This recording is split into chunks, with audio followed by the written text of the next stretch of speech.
Hey, we're the Ohio guys on location, and we're at MTAC, and today we're joined by Chris Cason. How are you doing today? I'm doing great. Thanks for asking. Good. What is it like working in the industry today? Uh, you know, it's good. It's a great time, especially to be a fan. I was talking about that before. That right now there's so many different outlets, so many ways for fans to get a hold of watching anime and watching their favorite anime. I think it's definitely one of the golden ages of anime in general. So, I mean, I can't speak for anybody else, but for me, it's a great time.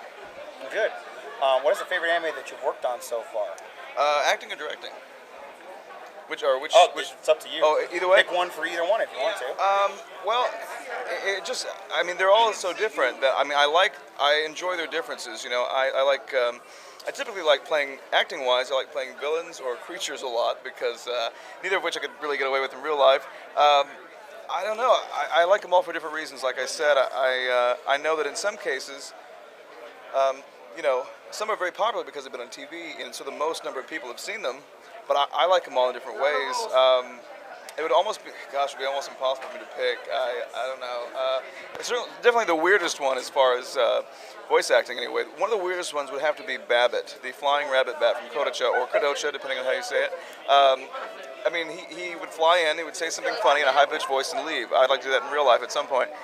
So I would say that character. And as far as directing, I like directing tons of stuff, and I think, I mean, one of the ones I liked more recently, I did Birdie the Mighty Decode. I really enjoyed doing that. I enjoyed the cast quite a bit, and that was the only time I directed a pregnant woman, so that was unique. It was Lucy Christian. So, but I have a lot of fond memories from that. Okay. How was it working on Borderlands 2, especially considering that it cleaned up the Video Game Awards last year? Yeah, just this last year. Well, I'm really proud to be a part of it. You know, I didn't. When you're working on something, you don't know if it's going to be popular or not. You just do the best you can, and so even if it hadn't won a single award, I felt great because I had so much fun doing it. You know, I thought the cast was really great, and I thought the graphics were great, and the gameplay was great. So I'm very, you know, appreciative and honored to be a part of something so well received by fans. If you could be any character you played in real life, who would it be? And you can mix and match. Well, like the feet of one and the arms of another. Let's see. If I could be any character I've ever played, what would it be? Or mix and match? Gosh, hold on a second. There is you'll pardon me for being distracted, but only for a moment. There's definitely a 6'2" zombie that just walked in front of me right now. That's awesome, with a bloody arm. But you know, that's what, we're at a convention. That's what happens. Yep. A character that, let's see, let me think. Well, maybe I would choose to be. I would like to be. I would like to be Camo from Negima, who whispers into Negi's ears, smokes cigars, and loves panties. Why? Because it's just weird. Because it's nothing. It's very far detached from me, but I think that. I think for. At least for a day, I would be a 7-inch ermine, but the rest of the time I want to be a human. So I'll go with Camo from Negima right now. But it changes every day, it seems. Okay. Is there anything coming out that you can talk about right now, or anything that's recently come out that you'd like to plug? Let's see. Well, as far as what's coming out in the future, no, I can't. Unfortunately, it's always, you know, you got to wait 6 months to a year sometimes to talk about it. But I could certainly plug.